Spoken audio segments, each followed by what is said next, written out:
California authorities arresting, then releasing a man who had 2 guns outside a Trump rally. Now, that suspect has since denied the local county sheriff's claims that he was planning to assassinate the former president. Good Day's Robert Moses. He joins us live from Midtown with the latest on this situation and also the race for the White House. Robert, good morning. Shani and Dan, good morning to you. In an interview with Fox News Digital, this suspect described himself as 100% a Trump supporter. At this point, he faces no federal charges, a little more than 3 weeks before Election Day. With 22 days to go until Election Day, both former President Donald Trump and Vice President Kamala Harris descend on Pennsylvania, a battleground state that each views as a must-win. The former president will hold a town hall in Oaks, just outside Philadelphia, at 6 tonight. About an hour and a half later, the vice president campaigns on the other side of the state in Erie. On Saturday, before former President Trump held a rally in Coachella, California, the Riverside County Sheriff's Office arrested 49-year-old Vem Miller, a self-described supporter of the former president, as he tried to enter. According to Sheriff Chad Bianco, a deputy found a loaded handgun, a shotgun, and high-capacity magazine in Miller's unregistered vehicle. The deputy also discovered passports with multiple names and driver's licenses with different names. If you're asking me right now, I probably did have deputies that prevented the third assassination attempt. But in a joint statement, the U.S. Attorney's Office, Secret Service, and FBI said the former president was, quote, not in any danger. Miller was released on just $5,000 bail. Asked if he was being overly dramatic in his assessment of the arrest, Bianco, who has been highly critical of Democratic leaders, responded this way. If we are that politically lost, that we have lost sight of common sense and reality and reason, that we can't say that, holy crap, what did he show up with all of that stuff for and loaded guns, and I'm going to be accused of being dramatic. We have a serious problem in this country. Why is filing your tax? Hey, commercial. Hey, We got a commercial there. Are we getting paid for that? Yes. So Free tax. Welcome. We're always late. So everyone who follows us, you know we're always late. So that was a lead I blame it on Terry. That was a lead-in for Vem Miller. He's going to be on in a little bit. Vem has his own podcast, and he was the would-be third assassin. No, should have his own podcast. That sheriff. Yeah, which is totally that sheriff. It's a hell of a mustache that guy's got. He's going to talk about that sheriff. The sheriff's a piece of shit. He's trying to get his 5 minutes of fame. I met Vem through a mutual friend at AmFest, Mindy Robinson, and so he's going to get on here. We're waiting for the Zoom because we're late on everything. In the meantime, while we're waiting for him, I just want to do a little commercial for this guy, this Antifa guy who's been harassing a bunch of parents. If you want to put his face up there, Jason. David Anzelak. I don't even know how to say the guy. Anzelak. Yeah. So this guy he lives from Will County, and he's been doxing a bunch of parents on the west suburban area. We don't see it up there. There he is. This is from his mugshot when he was arrested with drugs and a switchblade. It looks like a wholesome Christian man. Look at that. I think I'm going to put my thumbs through his ears and do something with his head. Are those holes in his ears or are those earrings? Yeah, put a little hook on him. And so anyway, this guy's been... So for some reason, I got on his Target account on X. He's got a bunch of different accounts, fake accounts. He's been going... I'm not going to name their names. He's been going after friends of mine for a long, long time, harassing them. I wonder if he's got that picture on his Tinder profile. He's talking about like cancers, and at the second time it's going to be worse. Well, I already had a second and a third time, so I'm still here. And this guy's a punk, and he came after me this time. No, look at him. He's a nice young man. He's just misguided. He's just misguided. He talks about his comrades, his Antifa friends. He's friends with Jeff Tischler. And I blocked that Jeff Tischler because I get so passionate that I cannot stop responding. Is this an Antifa guy? He's an Antifa. Well, he says he is. And not that it matters. They brag about even it, if he is an Antifa guy, he's a pussy. Look, he's a pencil neck. Look at this guy. So anyway, Yeah, I did block Jeff Tischler, but then I put up the story I had published about him in the DuPage Policy Journal just to let him know that. And then this guy claims that that Tischler. in my divorce, my son wants to go. Do I feel bad that my son wants to go with my wife? I'm not divorced, bro. My twins are with me. Not that you know of. But I go downstairs after the show and find something else. And so this guy tried to beat up his parents, supposedly. This guy was caught with drugs and a knife. This guy's done a lot of things, and he came after me. So that Tischhauser guy is his friend? Yeah, Tischauer, the Hammond Pencil Neck brothers, and they think, is he on now? Oh, there he is. We're not this guy. We're not talking to this guy. No, yeah. So, okay, we're gonna transition now. I was burning time. We're behind on. This guy probably would try to kill Trump. Yeah. So let's get Vem in here. Vem, what's happening, buddy? Can you hear us? Yeah, I can hear you guys. Could you hear me? Oh, there you are. Hey, nice buddy. to meet you, Vem. How are you? What's up? Nice to be on your show. Thanks for having me. Thanks for coming. Thanks for coming so quickly on too. So we played that little lead-in video. I don't know if you saw that, explaining some of the bullshit that occurred. And I didn't meet you until Amfest, right? But I remember, Mindy right away was like bitching and whining about her friend and defending you, right? She was like the first person that really got the truth out. Yeah, almost instantly. I mean, I remember my phone ringing off the hook, and Mindy was calling me. I was having a hard time answering it because my phone was blowing up. But she's like the one person I spoke with before Chad Bianco's press conference, because there was a lot of articles coming out calling me the assassin, and then my phone just literally 100 phone calls within minutes. And she was the one person I spoke with. And then I resumed to make a video, basically debunking what was already coming out in articles. I knew what was happening because I have a background in PR and working in Hollywood. So as I saw the articles coming out, I'm like, these guys are doing the whole drip thing with this news. Because first it was, guy shows up to Trump rally with guns.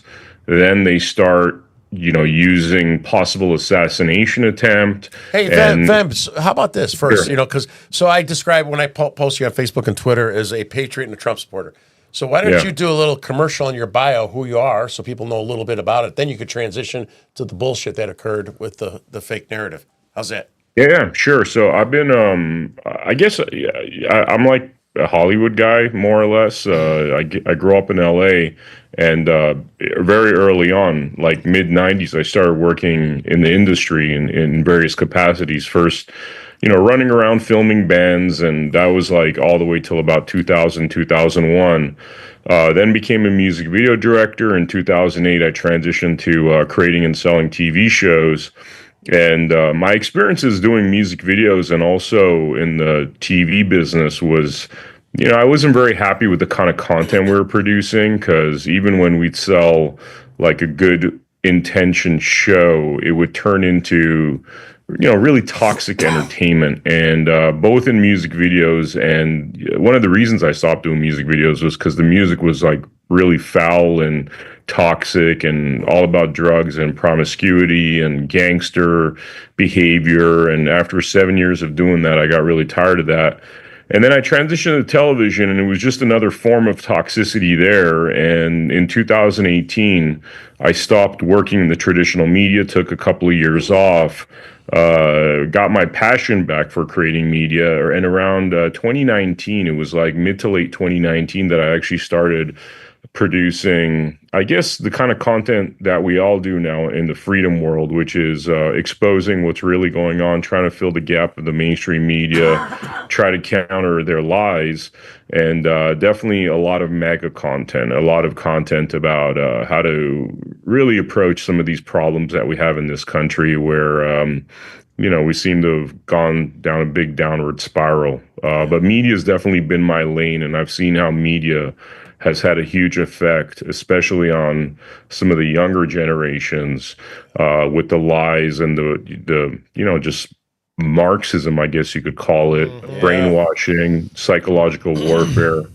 And Mindy and I was like a business partnership match made in heaven, because we both are relentless, and we're both about putting out the truth. Both of us have taken hits. We're always wondering when we're going to get raided. Yeah, again. Vem, she did a big like documentary on the Vegas shooting, right? Did you work with her on that? I didn't work with her on that. That was before her and I started working together. That's that was actually good, what though. it's amazing. That's actually what I remember. I went to like a Freedom Film Festival thing in 2021, I think it was. And I saw that documentary and then learned that she made it on her cell phone, and coming from Hollywood. Oh, really? Yeah, it's that. It's really good, and it's like if you watch that documentary, Mindy was in some films too, right? Let's just say it wasn't a lone shooter. Vem. So I'm 63, so I'm older than you guys. But earlier on, I worked in the film business in Chicago. So I was for years, 20 some years, motion picture student, IATSE, 476, electrician in a grip, and Screen Actors Guild. SAG card as a stuntman. So I was a gangster in the back end before I got out. Before all the films left Chicago, I was in six movies. Typecast as a gangster, and I got out of it because the producers from I worked on big feature films, and we would do some commercials and some MTV videos in Chicago, and so I worked with a bunch of LA guys. When the LA crew would come to Chicago, we'd have matching teams and all that shit, and I was gonna maybe move to. Sick of getting typecast, Terry. I was maybe going to move to... they weren't giving any depth to LA, characters. And then I got indicted by the feds and had to go to federal prison for real. But I changed my life, man. I totally changed my life. Now he's on a terrorist watch list. Oh, no, they got taken off. But, I worked with, the Hollywood producers punished the unions. That's a whole different story. In 1995, they punished us because we wouldn't renegotiate for TV pilots. When they come in and do a pilot, it's only 6 weeks, right? They wanted us to lower our rates by 25% just for the pilot. And then if it gets syndicated, we bump it up to our normal rates.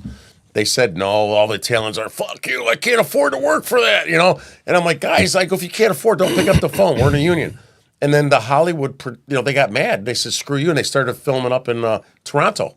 They even filmed Chicago in Toronto. That's a little history. So anyway, I got the background too. We'll forget about that. It's about you. So now why don't you jump into how all this bullshit that occurred, the sheriff, and what you're doing now?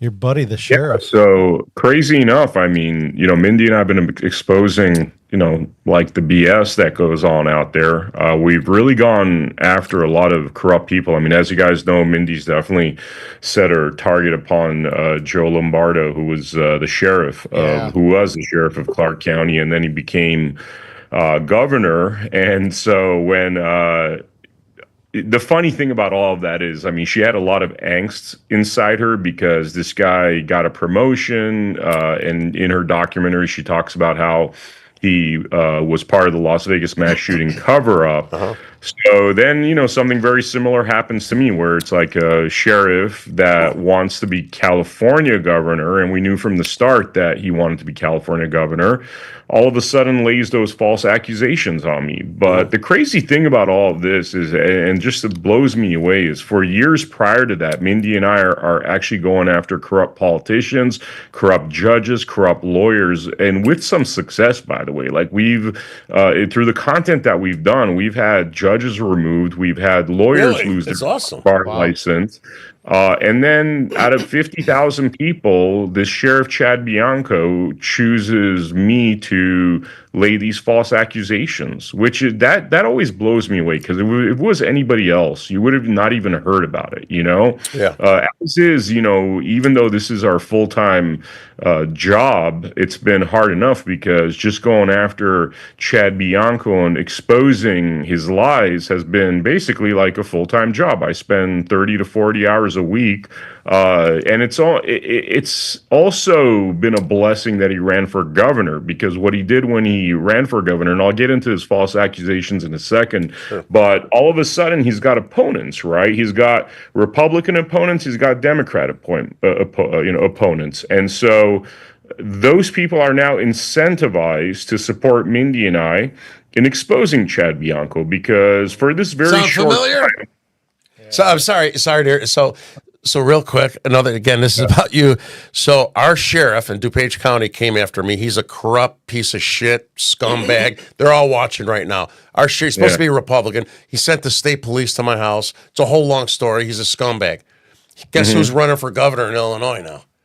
When you're telling me that story, it just blows me away, because it's identical to what's happening in California right now. Like the same type of sheriff who abuses their power. And by the way, the sheriffs have a lot of power. I wish they would use it to get to the bottom, like voter fraud and stuff. And I remember hanging out with a bunch of constitutional sheriffs, and all they were talking about is how these other sheriffs that call themselves constitutional, like Sheriff Chad Bianco, the guy that falsely accused me of being the third Trump assassin, a lunatic, said I had fake IDs, fake, passports, fake entry passes, all these lies. Everything was a lie, right? So he has the power to actually stop the voter fraud. And today what we're learning is that there's actually evidence that these machines are committing voter fraud. And years ago, guys like this who have constitutional powers could have used that to actually stop this nonsense. We could have had Trump win 2020, which a lot of us think he won, and it was all,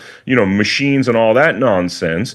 We could have stopped Tina Peters from going to jail, right? Oh, man. But these sheriffs, rather than using their power for good, they use it to, hassle guys like you, Terry, call me an assassin, think that they could get away with it because they're so filled with ego and power. Oh my God. Sounds familiar. It's really, it's a crappy scene out there when it comes to some of these people. And I don't know, that's why I'm so intent, and so is Mindy, on holding this guy accountable, because if any one of us had done like 1% of what this guy's done throughout his career, and you could remove the third assassin hoax out of it, if you just look at the litany of things this man has done that is corrupt, and I'm talking about bribery and laundering scandals, and I'm talking about, in his jails, there's something like 200 to 400% more jail deaths than anywhere else. Let me stop you.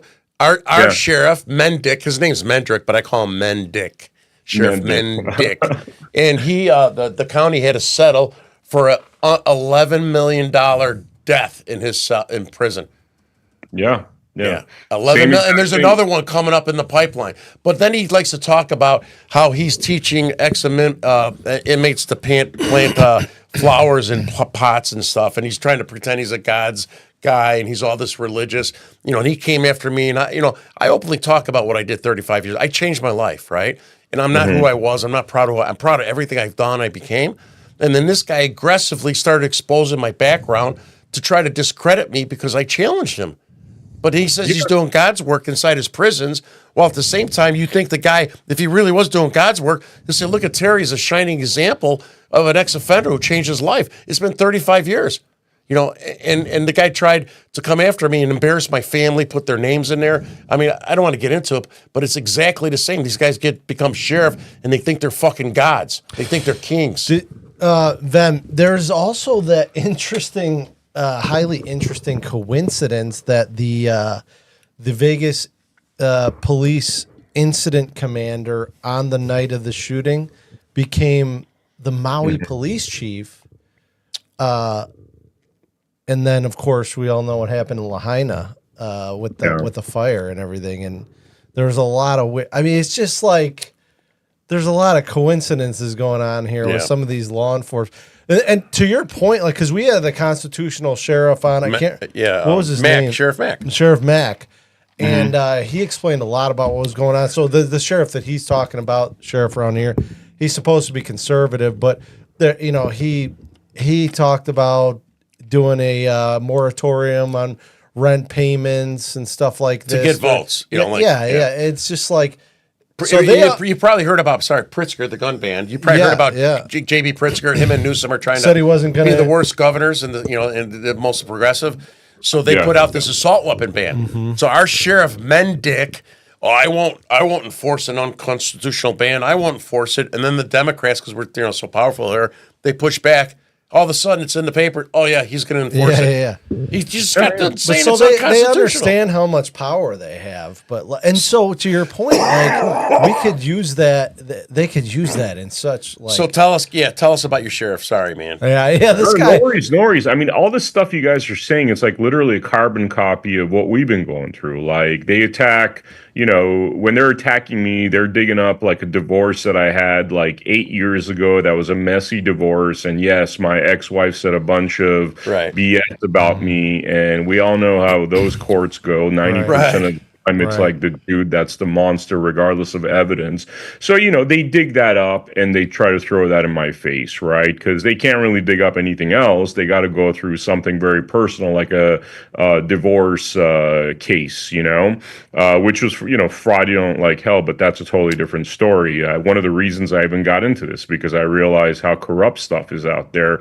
And one of the reasons why we start going after judges, a lot of family court judges that are, scum of the earth, not all of them are, but a large number of them are, unfortunately. So a lot of the stuff that you guys are saying is a literal carbon copy of what's going on out here. You talk about the gun thing again. This guy Chad Bianco, the guy that lied about the third assassination hoax. Is he a conservative, a supposed conservative, or is he? That's what they say. Yeah, but say what our guy. He's full of when shit. It comes to like gun stuff, like he prosecuted me or he's been persecuting me for my gun rights, and then he says, "Oh, he's pro 2A." Well, I was, I'm a lawful gun owner. I had, guns in the back of my SUV, and then he blew that up into like a third assassination attempt. That's not very 2A. So what comes out of their mouth and what they do, and the unfortunate thing is, obviously you guys know what's up. You're well read, but there's a lot of dumb people out there. There's a lot of dumb people out there that hear the surface words. But they don't do their own research, and they hear somebody saying nice things. So, like, apparently this guy Chad Bianco was mean to Governor Newsom. When Governor Newsom was doing the lockdowns and all that stuff, he said some mean words to him. Like, it's not like he kept the businesses open. Right. That's like metrics. Survive. But and he says, he said some mean things, like, I think, cursed out Governor Newsom, but really didn't do any action. I remember that, yeah. Yeah, it didn't do anything of action. It didn't save businesses, but people are like, "Oh, he was so great at, when Governor Newsom was doing the business shutdowns." I'm like, "What did he do?" Well, he told people they don't have to wear masks. I mean, we don't have to wear masks anyways. Yeah, what I mean? It's not. I didn't wear masks the whole time. It sounds like the asshole in DuPage County. So, Vem, okay, so we know about all what he's accusing you of.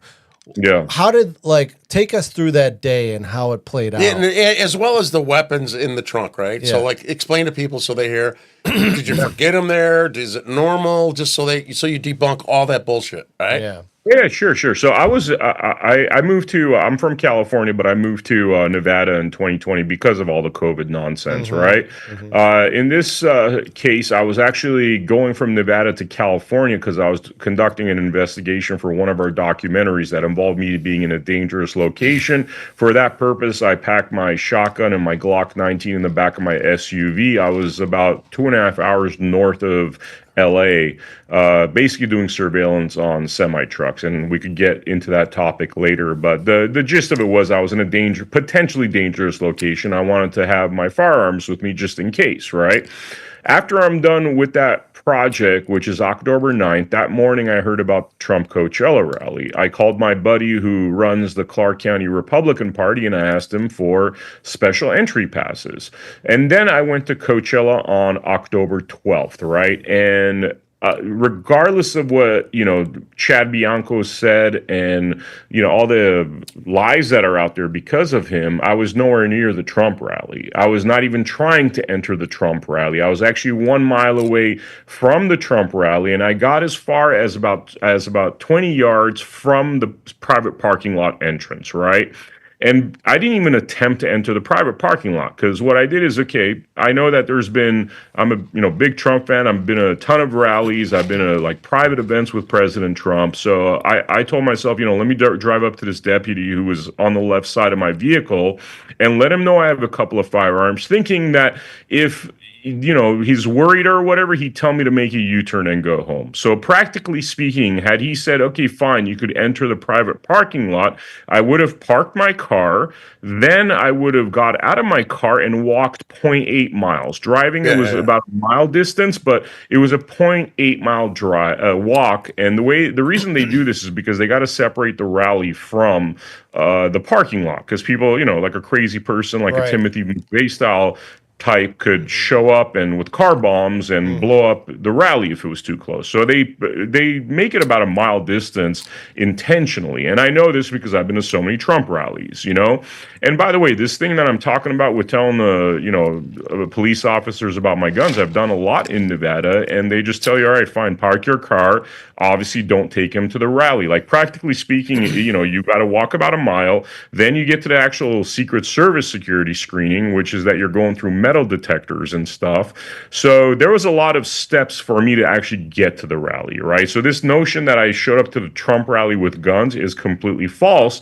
I didn't even try to park my car, thinking that I'll tell this deputy if this deputy gets weird with me. I even offered, by the way, for the deputy to hold on to my guns, and I said I could pick them up later. And this was all recorded. And for anybody that's wanting to hear these recordings, simply go to my X account, which is not Vem Miller. The video that's pinned on there is a 12-minute preview of the third assassin documentary that Mindy and I are putting together. So there's a 12-minute preview there that explains this really concisely. You could hear the recordings. You could hear me offer on 2 occasions that, hey, I have a couple of firearms. You guys could hold on to my firearms, right? And I even told the guy, as you guys will hear in this recording, if you listen to it, like, I even told the guy that, I'm from Nevada. I'm with the, Clark County Republican Party. I'm a Trump team leader. Really, because if you do a search of my name within 2-3 minutes, you'll see that there's all the evidence there I couldn't possibly be there to cause harm, right? Well, after telling this to 2 separate deputies, I was first detained. Then another deputy basically lied to me and said, oh, we just want to make sure your guns were lawfully purchased. Do you mind if we take a look? We're going to run the serial numbers. But instead of running the serial numbers, they ransacked the crap out of my car, and I got pictures of that too, completely just turned it upside down. Then eventually they take me to jail, and first they're telling me, hey, the Secret Service and FBI want to interrogate you, which never happened, by the way. That never happened. They until today, I have not been questioned about this event, because by the next morning, they released a statement saying that I was no threat to President Trump, and pretty much, that's been the gist of how the actual authorities, federal authorities, have responded to the whole thing, which they've been, I think they realized very early on that it couldn't be true, right?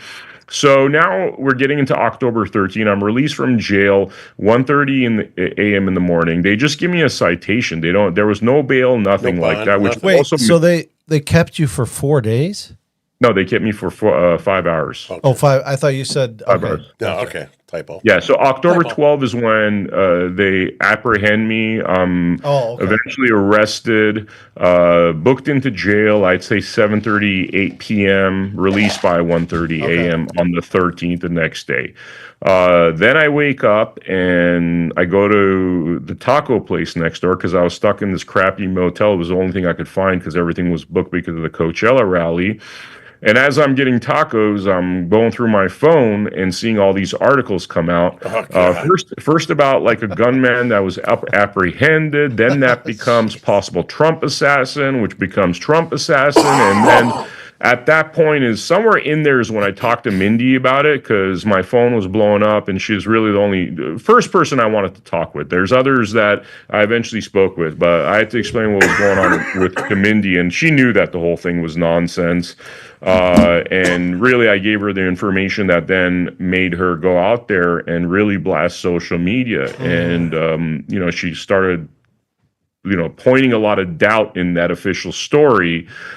Nonetheless, 3 p.m., even though hours before the FBI and Secret Service have cleared me, Sheriff Chad Bianco of Riverside, decides to get on stage, and he's like, we caught the third Trump assassin, and he's a lunatic, he's a sovereign citizen, he showed up with fake IDs, fake passports, fake entry passes. Are you a sovereign citizen? No. You know, I've actually interviewed a lot of people about sovereign citizen, that sovereign citizen theory, and there's a lot of Blood Money episodes, which is my podcast on the America Happens Network, which Mindy and I run, where I talk about really how stupid of a theory that is, because first, sovereign citizen doesn't make sense, right? Sovereign means free. Right. Citizen means that you're the ward of a public trust. So once you actually, and I've studied law, by the way, I've studied the bylaws of the Federal Reserve. That's why I have, I think, probably a lot more knowledge about this topic than most people. So sovereign citizen is, I believe, was like conspiracy theory. I think it was. Sure. It was made by individuals that want to really prevent you from the truth. Now, once you actually seek the truth about what is sovereignty, what is the ward of a public trust versus having your own private trust, you might actually stumble onto some truth there. And I think that's what they're trying to prevent us from, because they have this conspiracy theory name, which makes zero sense. I mean, all you got to do is open up Black's Law Dictionary, look up the meaning of sovereign, and then look up the meaning of citizen. And you're like, wait a minute, these are two conflicting words, right? But, you know, if you want me to go off on that topic for a sec, you know, there is something such as a private trust. A lot of very wealthy people that are trying to protect their money create private trust. And God forbid any one of us, you know, little people learn about these facts and laws, by the way, because there is trust law. There's trust law courts. It takes you out of our little people courts and gives us a lot more, you know, closer to constitutional rights and powers.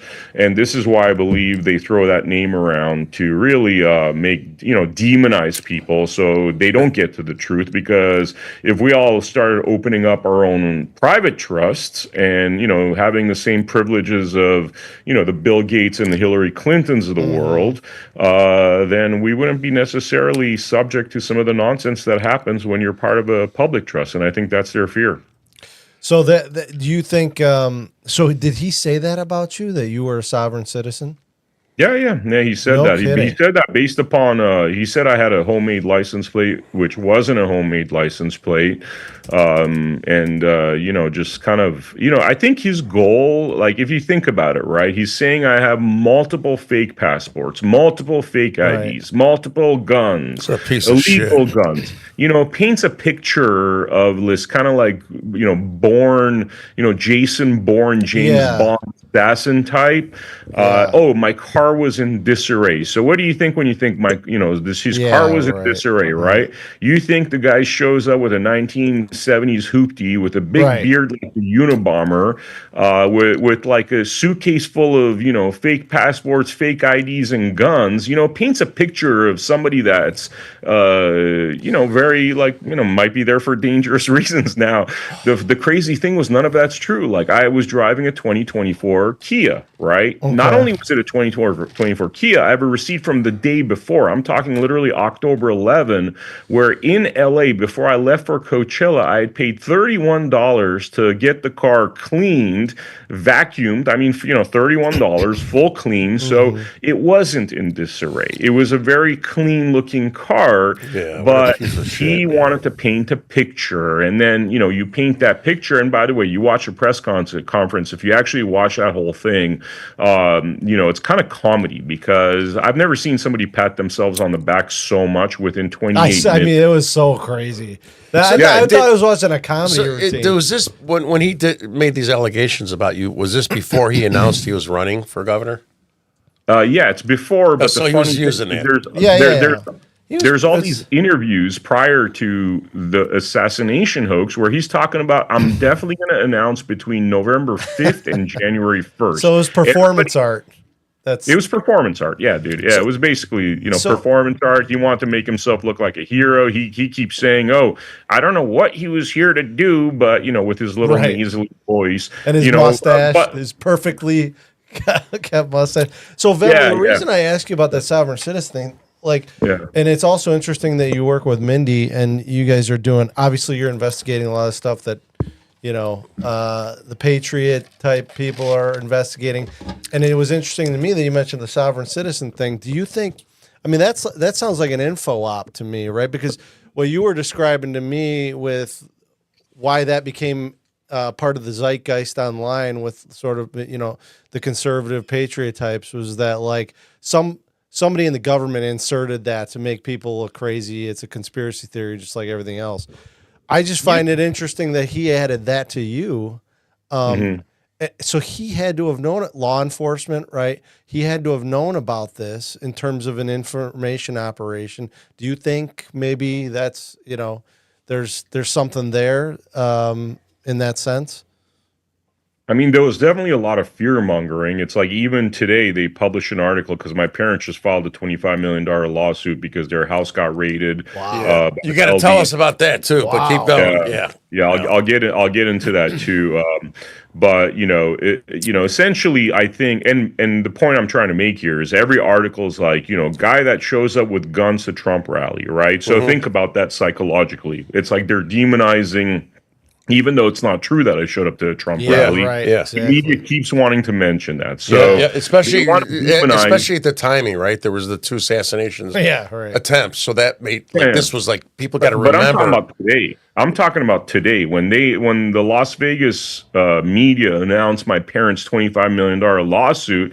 They're still saying, the parents of armed men who showed up armed to Trump rally, which never happened. But it's like armed equals you're a lawful gun owner and you'll be destroyed, right? So even now, whereas before I felt very comfortable having my guns in a lawful position in the back of my SUV, now I'm like very cautious about having my guns. And that shouldn't be the case because we have a Second Amendment right. So that's part of the psychological operation. Then the other psychological operation, which they did very early on, which was sovereign citizen, sovereign citizen, sovereign citizen. And then I went on an interview that was pretty prominent. And I said, look, guys, like, I don't know what's up with the media. Like, you guys don't open up a dictionary or something? Because when you look up, like, sovereign citizen is not even a term. But if you actually, search the slang term of sovereign citizen, the number one essential to a sovereign citizen is that you're anti-government, right? You're an anarchist or whatever. That's like literally the fulcrum that holds all sovereign citizens together is that they're anti-government. So I was like, guys, how does that make sense? When I ran for office in 2022 as an America First Republican, there's a record of me that's easily available that shows me politically involved as early as the year 2000, right? So I'm working to get people into office. How could I be anti-government? So then all of a sudden the sovereign citizen stuff goes away. You know what I'm saying? Because like it makes no sense. But like, I'm like, all right, like 300 media outlets went crazy with this story. And you guys like literally could not do a Google search and be like, oh, sovereign citizen, and then do a search of Vem, and you'll see Vem ran for office and he supports President Trump. Therefore, by action and definition, I can't be anti-government. Well, Vem, think about the guy, the supposed assassin from Las Vegas. Look at you remember what they said about him, and now he's not around to defend himself like you luckily are. But this is the type of stuff that makes me wonder, like... Right, what do you mean by the supposed? The guy was an assassin in Vegas. Which one are you talking about? The guy, the Vegas shooter. We're talking about the Route 91, the one that Mindy made the documentary out of. The 61 people that were murdered. I say supposed assassin because if you watch Mindy's documentary, like, there's no way that guy was the lone shooter. He was a patsy. He was a total patsy. Here's the part now this is the part that I get in my parents' lawsuit. I believe they were trying to kill me, right? And I'll tell you why they were trying to kill me. I think that's what they wanted to do. You couldn't speak out if you were dead. Yeah, they wanted to make me into Lee Harvey Oswald, so I couldn't speak the truth. And the headlines that would have come out would have been like, crazy assassin gunned down. And let me tell you exactly what happened. So October 13, the morning of October 13, the FBI and Secret Service clear me, right? Nonetheless, Chad Bianco gets on stage and does a massive press conference that's covered internationally by 300 plus media outlets at 3 p.m. So hours after the FBI and Secret Service clear me. Now, the next day, October 14, now we're 36 hours separated, 5 p.m. October 14, we're 36 hours separated from the FBI and Secret Service saying that I was no threat, right? Nonetheless, the LVMPD anti-terrorism unit shows up to my parents' home and property, right? And the reason they show up there is because I get all my mail sent to them. Because of the kind of work we do, my address is not on file. Okay, so I have all the mail sent there. So they think I'm residing at that location. Okay. They show up with false information. I have seen the police reports or the CAD reports, right, which states that I'm armed, which Riverside Sheriff's Department knew I wasn't armed at that point because they had my guns. They still have my guns, by the way. They've never returned them, okay? Oh, really? The second thing that's on that report is that I'm a possible Trump assassin suspect. And at that point, we're 36 hours removed from the FBI and Secret Service saying that I'm not, right?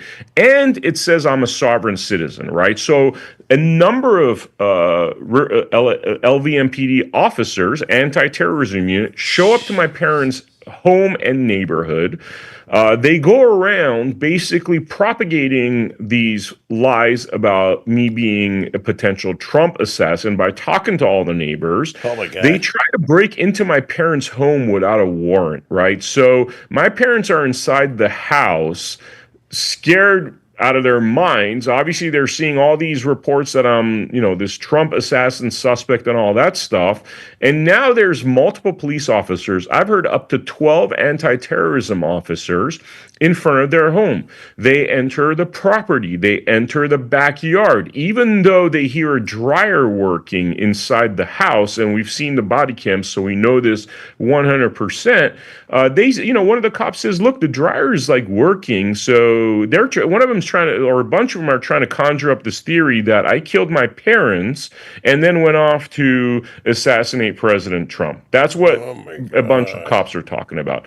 Another group of cops that's clearly more intelligent and not involved in this scam is like, wait a minute, the dryer's on, which means that, dryers take like, 60 to 90 minutes. If they were dead, they wouldn't be on, Obviously, they're not dead. And then, we can't go in there. We don't have enough to go in there. But then you see these like contingency of bad cops saying, no, we have enough suspicion to walk in there. So they call the owner of the house. They call a locksmith while my parents are terrified inside the house, right? And they're ready to, not only they've already, invaded the property, they're ready to walk into the house itself with zero reason for doing so and without a warrant, by the way. They didn't even have a warrant to do any of this stuff.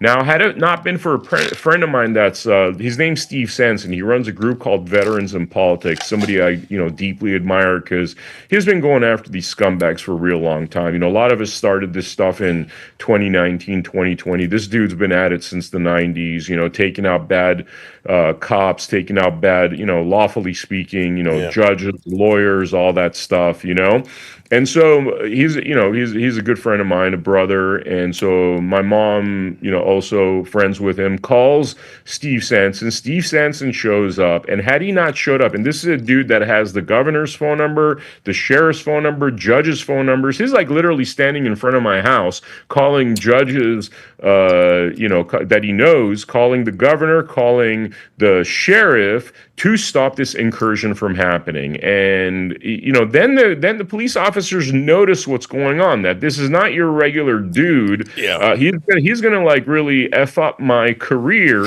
And that's when they back down.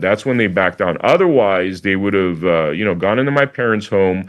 And God knows what their intention was over there. My lawyer seems to think that their intention was to get something to corroborate the lies of Sheriff Bianco. Now, when you're talking about bad cops are okay with, lying and entering, literally breaking and entering. So if they're cool with that, who's to say they weren't cool with if I was there just shooting me down and saying, oh, it looked like he was reaching for something, or planting some kind of BS to make me seem like a monster so they could cover up for Bianco. One of the things I've learned is that these police officers really are part of secretive groups, and it's brotherhood over the law, okay?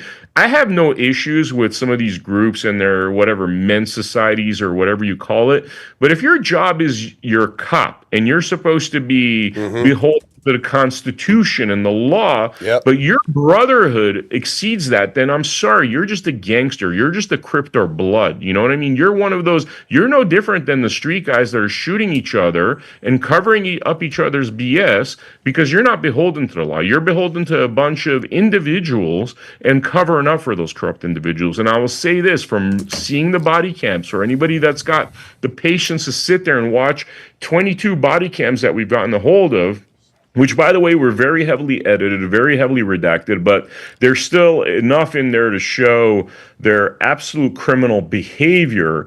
What you will realize is that, you know, they're really working as a gang. That's what's really messed up. They're working as a gang, and sadly, there's some good cops in there that are like, guys, we don't have enough.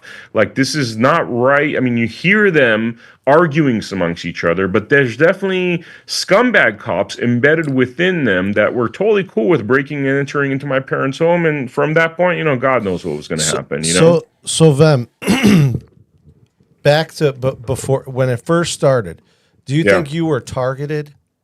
Because I mean, I get it. You voluntarily drove up to the deputy, but I mean, once they found out who you were, do you think they target? Because you're not a target if you. They try to make him a target after they try to create something that wasn't there after he kind of stumbled into it. I'm saying once they knew who you were when you were in their custody, you and Mindy are very high profile in terms of investigating corruption.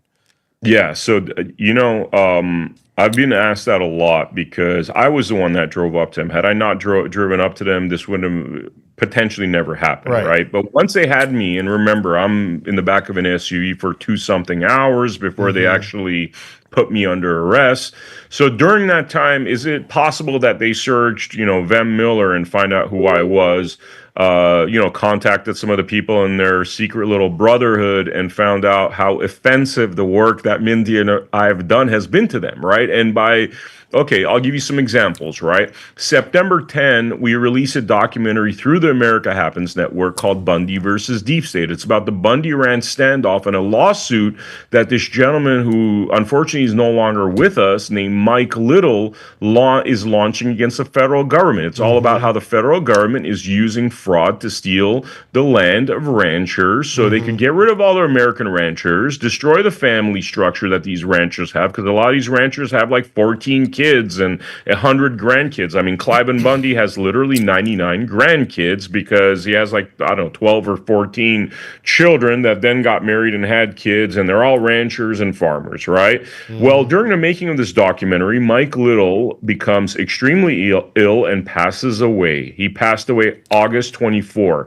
If you ask Mindy and I, we think that this guy was poisoned. There was a hallmarks of some kind of poisoning. Definitely resembled somebody that, you know, we've seen like how Putin and, you know, journalists being poisoned. Definitely had hallmarks of somebody that was radiation poisoned. Okay, although they never did a proper autopsy, they never did the sort of thing to find out how Mike Little died. But this man went from being extremely healthy to being dead within 6 weeks. And August 24, he dies. And I'm faced with a situation where I could edit this documentary and release it, or get rid of the footage because this is starting to look very dangerous at this Be careful. point. Yeah, be careful. So I mean, that the whole Bundy Ranch thing was the prime example of government saying like, no, we you too much freedom here. Too much, exactly. But we released that documentary September 10, just a month, little more than a month before this incident, right? So, did you know the guy named Jerry that went to federal prison? I forgot his name. I was with him with the Center for Self-Governance. He's an older guy. He did like 7 years in federal prison for that. I forgot his last name. I don't know Jerry. I don't. I was with him, he was out for 2 years when I went to D.C. with Mike Lee and that. We met with him. I got a bad memory. I can't remember. The Bundy thing, right? Yeah. Jerry, you're saying? Or I think his name was Jerry. He did 7 years. He didn't have a weapon on him, and he went to jail for that thing. I met him when we were going with the Center for Self-Governance about the weaponization of the government. I was representing the parents, how they came after me in the FBI. Jerry just got out of federal prison 2 years before that. I think it's Jerry, because of the Bundy Ranch. He didn't have a weapon or anything. And, they killed the guy's kid. They didn't care. He wasn't a Bundy, but he was one of the guys that went there to help them. Oh, I know. I think I know who you're talking about. Yeah, yeah. So apparently, he had said some threatening things about the. I saw some interviews where he said some things about just the federal government and stuff. And I think I know who you're talking about. Yeah, his Yeah. wife was a politician or something. She got elected on the East Coast, and he drove all the way out there to help support him. I'm sitting there listening with Mike Lee and stuff. We're telling our different stories. I just met him that day, and it was kind of. What do you got? Some questions up there, Jason? Huh? A hater. A hater? Well, then we don't care about a hater. Yeah, we get a lot of those. But yeah, I mean, releasing this Bundy versus Deep State documentary, definitely. I mean, for anybody that wants to watch it, go to americahappens.com. Oh my God. I'm sorry. So this guy Dave Anselak, he's on our YouTube. I'm sorry. He's putting these can you I don't know if you guys can see that. No. Oh, you probably can't. This guy is not the sheriff who made you look like an idiot. We all know you genuinely are bad for your children, having to grow up with a horrible person as a father. This is the guy who's been posting. Remember I sent you some screenshots of him, Vem, right before? It's the same guy, so he's on YouTube. Sorry. Is there any good... So one of the things that they keep bringing up, and I would love to dive into this topic head first, is I went through a nasty divorce, and part of the repercussions of all this stuff is that this whole third assassin hoax was used by my ex-wife to cut whatever little contact I had with my kids after Chad Bianco made these statements. But I went through a nasty divorce. It was a highly corrupt situation. It actually happened in Canada while I'm living in California. I was not notified of this hearing that was happening out there, and then some corrupt Canadian judge published this stuff online. So they keep bringing this stuff up. They couldn't get me for child abuse, by the way, because my children were very clear, even under those circumstances, that I was a great dad. So they came up with a lot of silly things that, like, I would stab kitchen counters, I would stab couches, and then as a consequence of that, because when I realized what was going on in Canada, I actually made a documentary that exposes that corruption. Then they basically started criminalizing my speech and said that my documentary work is basically child abuse because they couldn't get me on the real child abuse. Well, they do that up in Canada. They don't care about free speech anymore up there. So this guy right here, whatever his name is, this is the sort of thing. It's like literally the only thing that they're able to bring up, because if you search my name, even though I've been in Hollywood since 1995, never had any accusations, allegations, bad behavior, whatever. Never, I have a pretty, I have a completely clean record in that business. While unfortunately, a lot of the music video directors that I came up with all had some kind of sexual harassment accusation or lawsuit. So, they dig up the one thing they could dig up, which is my nasty divorce. And of course, my ex-wife said nasty things about me. And so, whatever. They, I have a pretty, huh? What did you do, Jason? I messed up. Can you hear us? Yeah. Okay, go ahead. Sorry, that was him. Sorry. No, it's funny because you become desensitized. Like, these people think, and it's always like a small group of people. I just ran for office and I was called white supremacist, Nazi, bigot, homophobe, that I stole my valor when I was in the military, that I went to Iraq for blood money. He was in the army. We get paid so much money to fight in the army when we were in Iraq, So it's all just terrorists, online terrorists. But I mean, I hate to disappoint these people, but one of the things I don't think they realize is, and this was, people are like, hey, how'd you keep your cool during that whole assassination hoax? I mean, when you've been doing this stuff for years, you're pretty hardened, right? Like, 2 months before this happened, I watched, one of my close friends, Mike Little, die in front of me. You know what I mean? And things like that often I've experienced, I've seen them happen way prior to the assassination hoax. And I don't think they understand that you're hardened to a level. You know what I mean? It's not like, this stuff it doesn't even register emotionally, honestly. I just feel sad for people like that feel like, that's their started late tool to use, or for whatever reason, whoever they're employed with, they want to do that sort of thing. But hey, we got better things to do with our lives. So, Well, at the end of the day, it's just words, like they're going to say bad things about you, and You know, nowadays we all have a platform though. So Yeah. No, and they hate it. They hate it. They do hate it. So, do you have any closing statements? And then I want to get Mindy on here with her documentary too. Oh, you gotta watch it. I honestly, I didn't watch it, Mindy. Sorry, I didn't even know about it. Yeah, I can't remember. It'll check out go to americahappens.com. It's all right there. You know, Bundy versus Deep State, Route 91 documentary, our JFK assassination documentary with Roger Stone. I mean, there's just a whole bunch of really good stuff there that we've produced independently. The Third Assassin 12-minute preview, which I highly recommend for people to check out. You know, my closing statements really would be that if you took me out of the equation, if this Third Assassin hoax thing never happened, and you actually looked at this Sheriff Chad Bianco's past in history, very much like the sheriff you referenced, Terry, over there in Illinois, there's like, I mean, I don't know, like 100 corrupt criminal things that are verifiable and available in the public record. Like I had mentioned earlier, the prison deaths, you know, which have been outrageously high, it seems. And he's a county coroner too, by the way, which is very interesting. Yeah, he's not just a sheriff. Then there's laundering scandals, laundering and bribery scandals that are verifiable. There's a cop in his department making pornos on OnlyFans on the side, which is a very interesting thing since he's running as a Christian conservative and he knew about it. That's also verifiable.